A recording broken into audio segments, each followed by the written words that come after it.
Uncle Screwtape. Ah, my dear Wormwood. You summoned me? I did. Sit down. My dear Wormwood, the amateurish suggestions in your last report have warned me that it's high time for us to talk about the painful subject of prayer. But I took your advice for the patient's mother, and it proved singularly unfortunate. That is not the sort of thing that a nephew should be saying to his uncle, much less a junior tempter to the undersecretary of a department. The best thing, when it is possible, is to keep the patient from the serious intention of praying altogether. When your man is a recently reconverted to the enemy's party, like your patient, this is best done by causing him to remember, or to think he remembers, the parrot-like nature of his prayers in childhood. Let me show you. What is that? The latest technology from the lower command.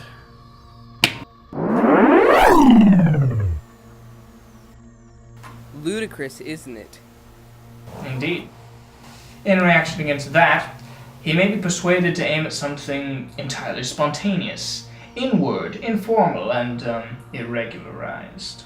And what this will actually mean to a beginner is an attempt to create inside himself a vaguely devotional mood, where real concentration of will has no part.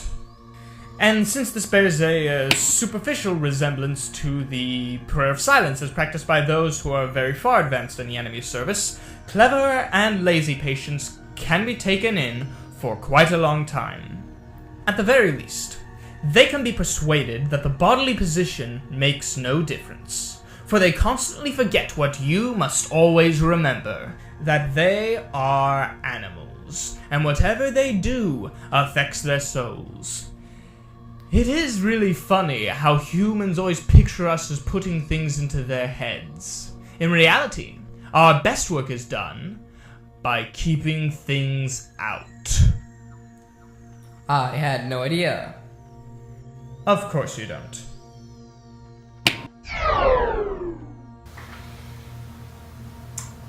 If this fails, you must fall back on a subtler misdirection of his intention. Whenever they are attending to the enemy themselves, we are defeated. But there are ways of preventing them from doing so. The simplest is to turn their gaze away from him towards themselves. Keep them watching their own feelings, trying to produce feelings there by the action of their own will. When they meant to ask him for charity, let them instead conjure charitable feelings inside themselves and not notice that this is what they are doing. When they are meant to pray for courage, let them be trying to feel brave. And when they want to be praying for forgiveness, let them be trying to feel forgiven. Teach them to estimate the value of each prayer by their success in producing the desired feeling, and never let them wonder that that success might depend on whether they were well or ill, fresh or tired at the moment. But attending to the patient during prayer is dangerous, because the enemy is there. Quite so. Whenever there is prayer, there was always danger of the enemy's immediate action. Let's take a look at your patient.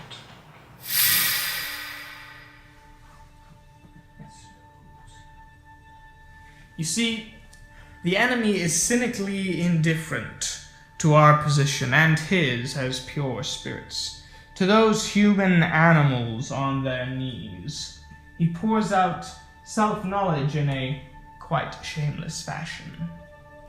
But even if he defeats your first attempt at misdirection, we have a subtler weapon. The humans have never experienced that searing glare, that stabbing pain. If you look into your patient's mind when he is praying, you will not find that.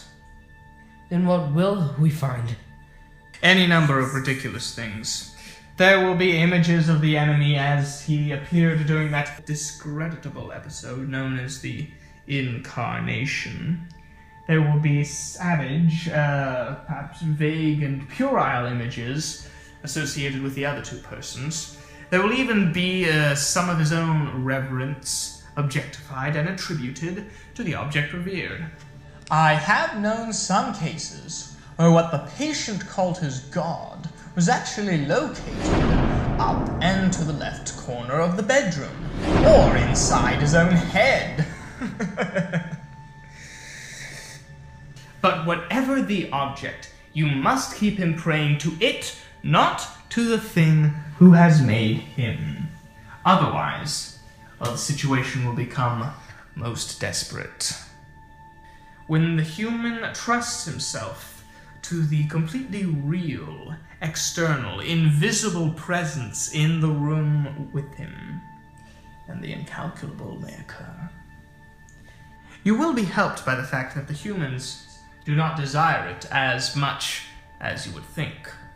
There is such a thing as getting more than they bargained for.